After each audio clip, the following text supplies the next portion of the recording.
വചനയാത്ര ലേവ്യർ 13-ാം അധ്യായം. ത്വഗ്രോഗങ്ങൾ.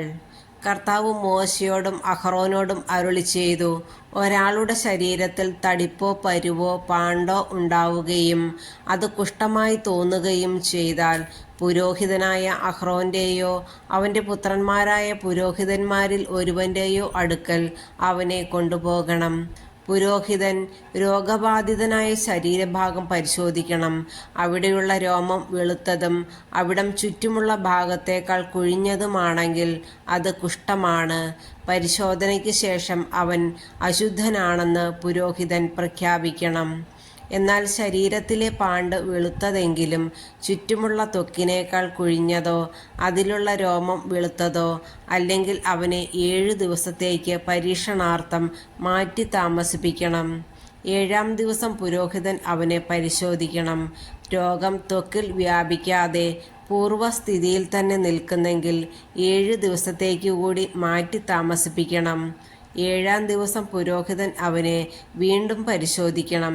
പാണ്ട് മങ്ങിയും ത്വക്കിൽ വ്യാപിക്കാതെയും കണ്ടാൽ അവൻ ശുദ്ധിയുള്ളവനെന്ന് പ്രഖ്യാപിക്കണം. അത് വെറുമൊരു പരുവാണ്. അവൻ തൻ്റെ വസ്ത്രങ്ങൾ കഴുകണം. അപ്പോൾ ശുദ്ധിയുള്ളവനാകും. പുരോഹിത സാക്ഷ്യത്തിന് ശേഷം പരു ശരീരത്തിൽ വ്യാപിക്കുന്നെങ്കിൽ അവൻ പുരോഹിതൻ്റെ അടുക്കൽ വീണ്ടും പോകണം. പരിശോധനയിൽ പരു ശരീരത്തിൽ വ്യാപിച്ചതായി കണ്ടാൽ അവൻ അശുദ്ധനെന്ന് പ്രഖ്യാപിക്കണം. അത് കുഷ്ഠമാണ്. കുഷ്ഠം ബാധിക്കുന്നവനെ പുരോഹിതൻ്റെ അടുക്കൽ കൊണ്ടുപോകണം. പുരോഹിതൻ അവനെ പരിശോധിക്കണം. ശരീരത്തിലെ തടുപ്പും ആ ഭാഗത്തെ രോമവും വെളുത്തിരിക്കുകയും അതിൽ ചലം നിറഞ്ഞിരിക്കുകയും ചെയ്താൽ അത് പഴകിയ കുഷ്ഠമാണ്. അവൻ അശുദ്ധനെന്ന് പ്രഖ്യാപിക്കണം. അവനെ പരീക്ഷണാർത്ഥം മാറ്റി താമസിപ്പിക്കേണ്ടതില്ല. തല മുതൽ കാലുവരെ കാണാവുന്ന ഭാഗത്തെല്ലാം കുഷ്ഠം വ്യാപിച്ചിട്ടുണ്ടെങ്കിൽ പുരോഹിതൻ അവനെ പരിശോധിക്കട്ടെ. കുഷ്ഠം അവൻ്റെ ശരീരത്തിൽ എല്ലായിടവും വ്യാപിച്ചിരിക്കുന്നെങ്കിൽ അവൻ ശുദ്ധിയുള്ളവനെന്ന് പ്രഖ്യാപിക്കണം. ദേഹമാസകലം വെളുത്തിരിക്കുന്നതിനാൽ അവൻ ശുദ്ധിയുള്ളവനാണ്. എന്നാൽ പരു പൊട്ടി ഒലിക്കാൻ തുടങ്ങുമ്പോൾ അവൻ അശുദ്ധനായിരിക്കും. പുരോഹിതൻ അവനെ വീണ്ടും പരിശോധിക്കണം. വ്രണം കാണപ്പെടുന്നെങ്കിൽ അവനെ അശുദ്ധനെന്ന് പ്രഖ്യാപിക്കണം. പഴുത്തു പൊട്ടിയ വ്രണം കുഷ്ഠരോഗത്തിന് തെളിവാണ്. അവൻ അശുദ്ധൻ തന്നെ. വ്രണം ഉണങ്ങുകയും അവിടുത്തെ തൊലി വെളുത്ത നിറമുള്ളതാകുകയും ചെയ്താൽ അവൻ വീണ്ടും പുരോഹിതനെ സമീപിക്കണം. പരിശോധനയിൽ വ്രണം ഉണങ്ങി തൊലി വെളുത്ത നിറം പ്രാപിച്ചിട്ടുണ്ടെങ്കിൽ അവനെ ശുദ്ധനെന്ന് പ്രഖ്യാപിക്കണം. അവൻ ശുദ്ധിയുള്ളവനാണ്. വ്രണം ഉണങ്ങിയതിന് ശേഷം തലസ്ഥാനത്ത് വെളുത്ത തടിപ്പോ ചെമപ്പും വെളുപ്പും ചേർന്ന പാണ്ടോ ഉണ്ടായാൽ അത് പുരോഹിതനെ കാണിക്കണം. പരിശോധനയിൽ അവിടം ചുറ്റുമുള്ള ത്വക്കിനേക്കാൾ കുഴിഞ്ഞും ആ ഭാഗത്തെ രോമം വെളുത്തുമിരുന്നാൽ പുരോഹിതൻ അവനെ അശുദ്ധനെന്ന് പ്രഖ്യാപിക്കണം. അത് ആ വ്രണത്തിൽ നിന്നുണ്ടായ കുഷ്ഠരോഗമാണ്. എന്നാൽ രോമം വെളുക്കുകയോ ആ ഭാഗം ചുറ്റുമുള്ള ത്വക്കിനേക്കാൾ കുഴിയുകയോ ചെയ്യാതെ നിറം മങ്ങിയിരുന്നാൽ അവനെ പരീക്ഷണാർത്ഥം 7 ദിവസത്തേക്ക് മാറ്റി താമസിപ്പിക്കണം. പാണ്ട് ശരീരത്തിൽ വ്യാപിച്ചിട്ടുണ്ടെങ്കിൽ പുരോഹിതൻ അവനെ അശുദ്ധനെന്ന് പ്രഖ്യാപിക്കണം. അവൻ രോഗബാധിതനാണ്.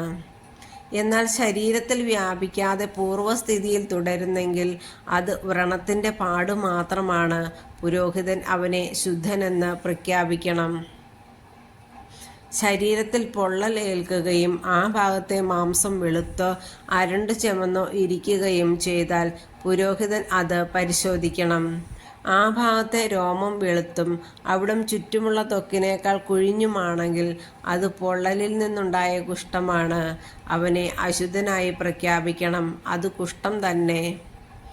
എന്നാൽ രോമം വെളുക്കുകയോ അവിടം ചുറ്റുമുള്ള ത്വക്കിനേക്കാൾ കുഴിയുകയോ ചെയ്യാതെ നിറം മങ്ങിയിരുന്നാൽ പുരോഹിതൻ അവനെ 7 ദിവസത്തേക്ക് പരീക്ഷണാർത്ഥം മാറ്റി താമസിപ്പിക്കണം. 7-ാം ദിവസം അവനെ പരിശോധിക്കണം. അത് ശരീരത്തിൽ വ്യാപിച്ചിട്ടുണ്ടെങ്കിൽ അവനെ അശുദ്ധനായി പ്രഖ്യാപിക്കണം. അത് കുഷ്ഠരോഗമാണ്. എന്നാൽ പാണ്ട് ശരീരത്തിൽ വ്യാപിക്കാതെ അതേ സ്ഥാനത്ത് മാത്രം മങ്ങിയിരുന്നാൽ അത് പൊള്ളലിൽ നിന്നുണ്ടായ തടിപ്പാണ്. പുരോഹിതൻ അവനെ ശുദ്ധനായി പ്രഖ്യാപിക്കണം. ഒരു പുരുഷൻ്റെയോ സ്ത്രീയുടെയോ തലയിലോ താടിയിലോ വ്രണമുണ്ടായാൽ പുരോഹിതൻ അത് പരിശോധിക്കണം. അവിടം ചുറ്റുമുള്ള ത്വക്കിനേക്കാൾ കുഴിഞ്ഞതും അതിലെ രോമം നേർത്ത് മഞ്ഞ നിറത്തിലുള്ളതുമാണെങ്കിൽ അവനെ അശുദ്ധനായി പ്രഖ്യാപിക്കണം. അത് ചിരങ്ങാണ്, തലയിലെയോ താടിയിലെയോ കുഷ്ഠം. പുരോഹിതൻ ചിരങ്ങുള്ളിടം പരിശോധിക്കുമ്പോൾ അവിടം ചുറ്റുമുള്ള ത്വക്കിനേക്കാൾ കുഴിയാതെയും അതിൽ കറുത്ത രോമം ഇല്ലാതെയും കണ്ടാൽ അവനെ 7 ദിവസത്തേക്ക് പരീക്ഷണാർത്ഥം മാറ്റി താമസിപ്പിക്കണം. 7-ാം ദിവസം വീണ്ടും പരിശോധിക്കട്ടെ. ചിരങ്ങ് വ്യാപിക്കുകയും ത്വക്ക് കുഴിയുകയും രോമം മഞ്ഞയ്ക്കുകയും ചെയ്തിട്ടില്ലെങ്കിൽ അവനെ ക്ഷൗരം ചെയ്യണം. ചിരങ്ങുള്ള ഭാഗം ക്ഷൗരം ചെയ്യരുത്. അവനെ 7 ദിവസത്തേക്ക് കൂടി പരീക്ഷണാർത്ഥം മാറ്റി താമസിപ്പിക്കണം. 7-ാം ദിവസം പരിശോധിക്കുമ്പോൾ ചിരങ്ങ് ത്വക്കിൽ വ്യാപിക്കുകയോ അവിടം കുഴിയുകയോ ചെയ്തിട്ടില്ലെങ്കിൽ അവനെ ശുദ്ധനായി പ്രഖ്യാപിക്കണം. അവൻ തൻ്റെ വസ്ത്രങ്ങൾ കഴുകി ശുദ്ധനാകട്ടെ. എന്നാൽ ശുദ്ധീകരണത്തിന് ശേഷം ചിരങ്ങ് പടരുകയാണെങ്കിൽ പുരോഹിതൻ അവനെ പരിശോധിക്കണം. ചിരങ്ങ് പടർന്നിട്ടുണ്ടെങ്കിൽ മഞ്ഞ രോമമുണ്ടോ എന്ന് നോക്കേണ്ടതില്ല, അവൻ അശുദ്ധനാണ്. പരിശോധനയിൽ ചിരങ്ങു വ്യാപിക്കാതെ അതിൽ കറുത്ത രോമം വളർന്നിട്ടുണ്ടെങ്കിൽ അവൻ രോഗവിമുക്തനായിരിക്കുന്നു, അവൻ ശുദ്ധനാണ്. അവനെ ശുദ്ധനായി പ്രഖ്യാപിക്കണം. ഒരു പുരുഷനോ സ്ത്രീക്കോ ശരീരത്തിൽ എവിടെയെങ്കിലും വെളുത്ത പാണ്ടുണ്ടായാൽ പുരോഹിതൻ അത് പരിശോധിക്കണം. പാണ്ടിന് മങ്ങിയ വെള്ള നിറമാണെങ്കിൽ അത് ത്വക്കിലുണ്ടാകുന്ന ചുണങ്ങാണ്, അവൻ ശുദ്ധിയുള്ളവനാണ്. തലയിൽ നിന്ന് മുടി കൊഴിഞ്ഞു പോയിട്ടുള്ളവൻ കഷണ്ടിയാണ്, പക്ഷെ അവൻ ശുദ്ധനാണ്. തലയുടെ മുൻഭാഗത്തു നിന്ന് മുടി കൊഴിഞ്ഞു പോയിട്ടുള്ളവൻ നെറ്റിക്കഷണ്ടിയാണ്, അവൻ ശുദ്ധനാണ്. എന്നാൽ തലയിൽ കഷണ്ടിയുള്ള ഭാഗത്ത് ചെമപ്പ് കലർന്ന വെളുത്ത പാണ്ടുണ്ടെങ്കിൽ അത് കഷണ്ടിത്തലയിലുണ്ടാകുന്ന കുഷ്ഠമാണ്. പുരോഹിതൻ അവനെ പരിശോധിക്കണം. തടിപ്പ് ശരീരത്തിൽ കാണുന്നത് പോലെ ചെമപ്പ് കലർന്ന വെള്ള നിറമുള്ളതാണെങ്കിൽ അവൻ കുഷ്ഠരോഗിയും അശുദ്ധനുമാണ്. അവനെ അശുദ്ധനെന്ന് പ്രഖ്യാപിക്കണം. കുഷ്ഠരോഗമുള്ളവൻ കീറിയ വസ്ത്രം ധരിക്കുകയും മുടി ചീകാതിരിക്കുകയും മേൽചുണ്ട് തുണികൊണ്ട് മറയ്ക്കുകയും അശുദ്ധൻ അശുദ്ധൻ എന്ന് വിളിച്ചു പറയുകയും വേണം. രോഗമുള്ള കാലമെല്ലാം അവൻ അശുദ്ധനാണ്. അവൻ പാളയത്തിന് വെളിയിൽ ഒരു പാർപ്പിടത്തിൽ ഏകനായി വസിക്കണം. വസ്ത്രശുദ്ധി. കമ്പിളി വസ്ത്രത്തിലോ ചണവസ്ത്രത്തിലോ അവയുടെ ഊടിലോ പാവിലോ തുകലിലോ തുകൽ വസ്തുക്കളിലോ പച്ചയോ ചെമപ്പോ ആയ കരിമ്പനുണ്ടെങ്കിൽ അത് വ്യാപിക്കുന്ന തരമാണ്. അത് പുരോഹിതനെ കാണിക്കണം. അവൻ അത് പരിശോധിച്ചതിന് ശേഷം 7 ദിവസത്തേക്ക് പരീക്ഷണാർത്ഥം അടച്ചു സൂക്ഷിക്കണം. 7-ാം ദിവസം അത് വീണ്ടും പരിശോധിക്കണം.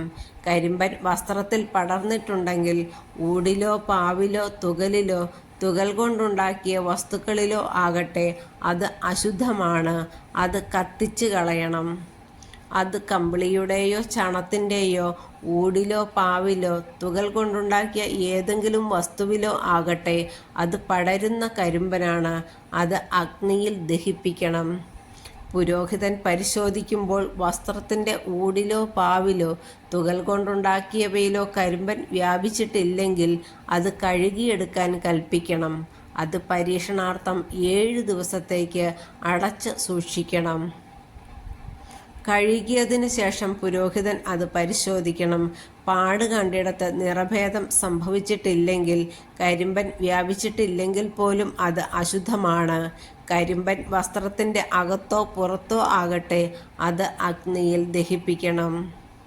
എന്നാൽ കഴുകിയതിന് ശേഷമുള്ള പരിശോധനയിൽ നിറം മങ്ങിയിരിക്കുന്നതായി കണ്ടാൽ തുകലിൻ്റെയോ വസ്ത്രത്തിൻ്റെ ഊടിൻ്റെയോ പാവിൻ്റെയോ പ്രസ്തുത ഭാഗം കീറിക്കളയണം.